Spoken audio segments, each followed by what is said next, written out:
Hello，大家好，我係路易斯。喺我前面就係大潭水壩啦，睇下今日係咪真係有排洪先。呢個位望落去就見到好犀利嘅排洪啊！咁一於落去放航拍機拍下片，影下相啦。呢度嘅水聲實在太大啦，現場收音淨係錄到水聲，都錄唔到其他聲。已經見到有一位師兄喺度放緊航拍機啦喎。見到佢好專心咁望住個 Smart Controller， 所以我都費事騷擾佢啦，我自己另外揾一個位起飛啦。萬一搞到佢分心炸機，咁就唔好啦。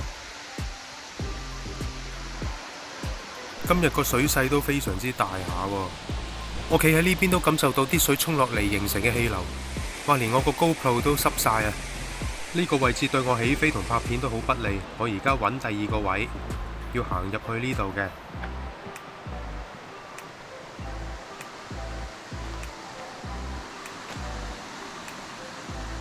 依家開始水退，我可以跳埋落去啦。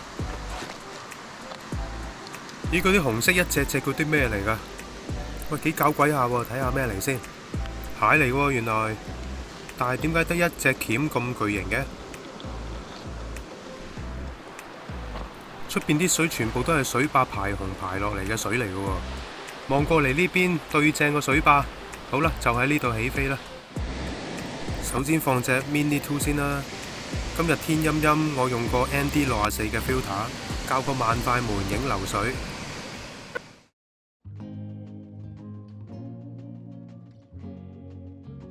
起飛，返航點已刷新，請留意返航位置。低飛完停，影返張低炒嘅相先。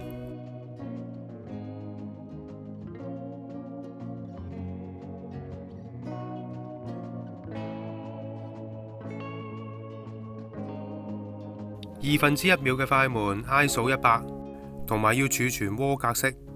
窩格式用 Lightroom 執相變咗咁樣。影完低炒，而家就飛高啲去水壩隔離有個位我慣常影嘅。呢個位對到正一正，我影過好多次啦，所以今次唔影。見到頭先位師兄部機飛過喎，我飛向面向水壩嘅左邊呢個樹林上邊。打斜咁樣影埋去呢，我啊覺得幾好睇嘅。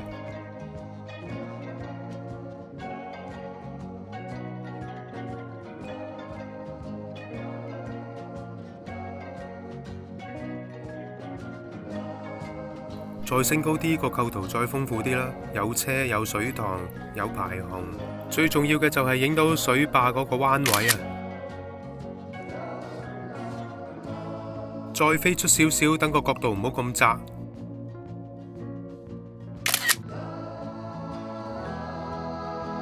再用唔同嘅快門速度影多1-2張啦。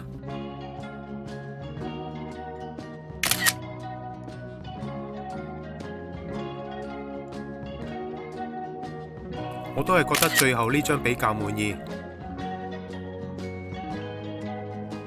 影完相，而家飛出去拍片啦。究竟 Mini 2嘅 4K 鏡頭拍出嚟嘅片見唔見得人呢？其實我應該換翻個 ND8 嘅 filter 嘅。其實係我懶翻嚟降落換 filter 啫。而家唯有將個 ISO set 大啲，相對個雜訊呢亦都會大好多嘅。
影像就真係好似麻麻地啦。而家降落換部 Air2S， 再重新拍多一次。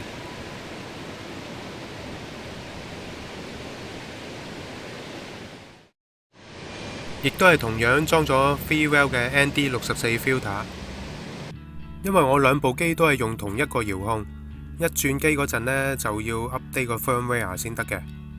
好啦，好快就搞掂啦。好啦，有畫面可以起飛啦。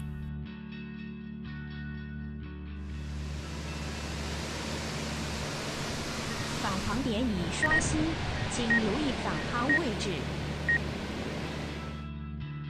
同頭先嗰一轉大致相同，都係首先飛去影一張低炒嘅相先。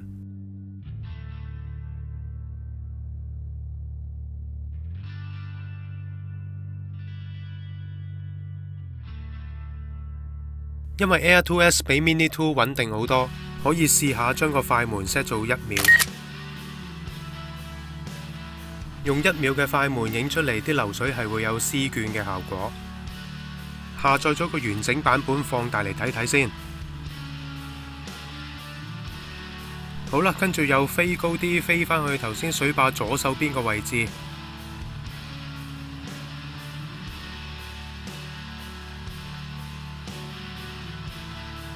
部機大咗，當然會快咗啦。轉下眼又到咗啦。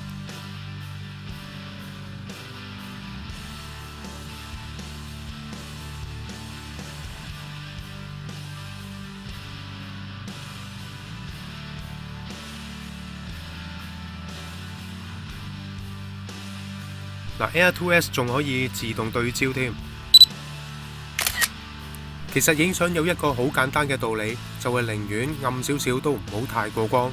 如果張相影出嚟太光，你點樣執都執唔返啲細節位。所以我而家將個快門一級一級咁樣 set 快少少，咁影出嚟啲相就唔會太過光啦。下載嚟睇下完整版本，放大嚟睇下先。OK 啦，收貨啦。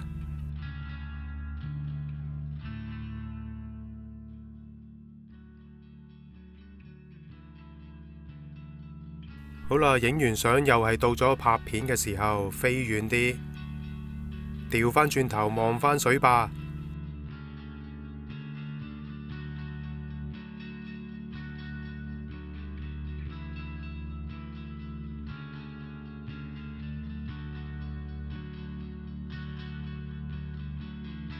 我又試偷懶唔降落換過個 filter 啦，照用返 ND64。快門最慢只有1/30秒 ，ISO 1600。好啦，開始啦。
好啦，拍完片完成晒任務啦，而家返去降落。聞說呢條大潭水壩就係繼流水響水塘之後第2個炸機熱點，所以大家飛嗰陣都要小心啲啊！最緊要清楚自己部機飛咗去邊個位置，尤其是呢度咁細地方，如果成天都係航拍機，好容易機撞機。仲有就係唔係好大笪空地俾你降落，用手接機嗰陣一定要留神望到實一實部機啊！降落，接機隻手要定，同埋遙控器一路向下拉，直到隻機自動停獎為止。好啦，今集到此為止啦。中意條片嘅下低撳手指公俾個 like 啦，仲有記得分享同埋訂閱，有咩就喺留言版講啦。下一集我哋再見啦，拜拜。